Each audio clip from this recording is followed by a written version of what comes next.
In January 1959, a team of young mountaineers set out for the Ural Mountains in the Soviet Union. Led by a 23-year-old engineering student named Igor Dyatlov, the group was attempting a rigorous winter trek. They were highly trained Grade 2 and Grade 3 hikers who were entirely comfortable in harsh, freezing conditions. A few days into the hike, one member of the team, Yuri Yudin, experienced a severe flare-up of joint and back pain. The condition forced him to turn around and head home. That painful bout of sciatica would ultimately save his life, making him the expedition's sole survivor by pure chance. The remaining 9 hikers continued deep into the remote Siberian taiga. Their route took them through lands inhabited by the indigenous Mansi people, specifically targeting a desolate peak known as Kholat Syakhl. In the local dialect, the name translates to Dead Mountain. By February 1st, the weather turned violently against them. Blinding snow and plunging temperatures, dropping to nearly -30 degrees Celsius, forced the team to halt. To wait out the storm, they made the fateful decision to pitch their large communal tent on an exposed, high-angle slope instead of seeking shelter in the tree line below. Because these hikers were highly trained survivalists, the events of that night defy simple explanation. To understand what happened next, we have to look at what kind of threat could completely override the ingrained instincts of 9 experienced mountaineers. When the group failed to send a scheduled telegram, a massive search operation was launched. Nearly a month after the hikers set up camp, volunteers finally located their tent on the mountain slope. It was partially buried in snow and completely abandoned. Inside, investigators found everything laid out perfectly. Food was ready to be eaten, their heavy jackets, their snow boots, and winter gloves were neatly stacked. But the tent itself had been violently slashed open from the inside. Outside, 9 distinct sets of footprints led away from the camp and down the slope. The tracks showed the group walking in an organized single-file line, but the impressions in the snow revealed a terrifying detail. The hikers had walked out into a blizzard wearing only socks or entirely barefoot. A mile down the mountain, near a large cedar tree, the search party found the first bodies. They had frozen to death in their underwear. Next to them were the remains of a small, desperate campfire, and both bodies showed severe third-degree burns on their hands and legs.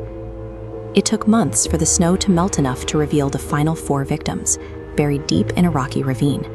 Their autopsies revealed massive internal trauma. 2 had crushed chests and multiple broken ribs. Even stranger, soft tissue was missing from their faces, leaving them with empty eye sockets and a missing tongue. Forensic testing later revealed an even more inexplicable anomaly: abnormally high levels of radioactive material embedded into the clothing of the victims found in the ravine. A slashed tent, frozen barefoot tracks, unexplained internal trauma, missing soft tissue organs, and radioactive winter clothes. The combination of evidence caused the Soviet investigation to close with a vague ruling about an unknown compelling force.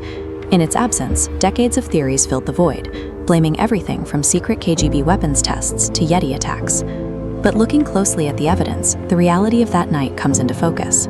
To understand the immediate threat, we can look at this cross-section of the mountain. Modern avalanche researchers point to a phenomenon known as a delayed slab avalanche. When the hikers pitched their tent, they dug horizontally into the snowpack to create a flat platform. This cut directly undermined the structural integrity of the snow resting above them. Through the night, aggressive katabatic winds, intense downdrafts driven by gravity, rushed down the mountain. These winds picked up snow and compacted it directly onto the weakened overhang above the campsite, building a heavy, dense layer of ice and snow. Eventually, that overhang fractured. A massive, solid block of snow slammed down onto the tent. Trapped in the pitch black under hundreds of pounds of ice, the group experienced the immediate, instinctual terror of being buried alive. A second viable theory looks at a custom-built wood-burning stove the hikers used inside the tent. If the exhaust pipe was improperly secured or removed too early, the embers could have reignited, instantly filling the enclosed space with thick, suffocating smoke.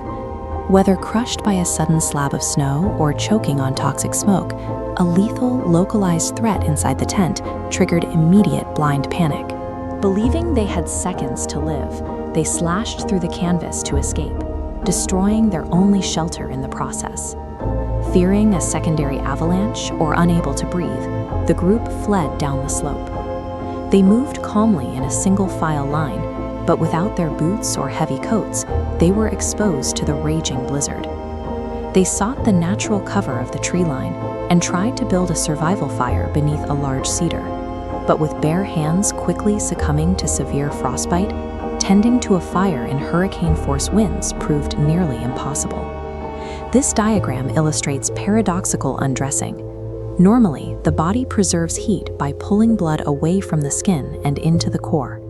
But as the muscles controlling those vessels fail, warm blood suddenly rushes back to the extremities, creating an intense burning sensation. Combined with the profound confusion and delirium brought on by severe hypothermia, victims actively tear off their remaining clothes. They feel as though they are overheating, even as they freeze to death in sub-zero environments. For those who retained enough mental clarity to realize what was happening, the only option was to harvest whatever insulation they could find. The surviving members cut the clothes off their deceased companions in a desperate bid to stay warm. This sequence of biological failure explains why the bodies were found scattered across the snow in their underwear. In a sub-zero environment, human biology had simply turned on itself. The final 4 hikers ventured further into the woods, digging out a makeshift snow den to wait out the storm. Looking at this cross-section of the ravine, we can see a hidden hazard. Unfortunately, they chose a spot resting directly over a stream that remained unfrozen through the winter, slowly hollowing out a deep tunnel underneath the ice. As they dug into the snowbank, they compromised the tunnel's roof.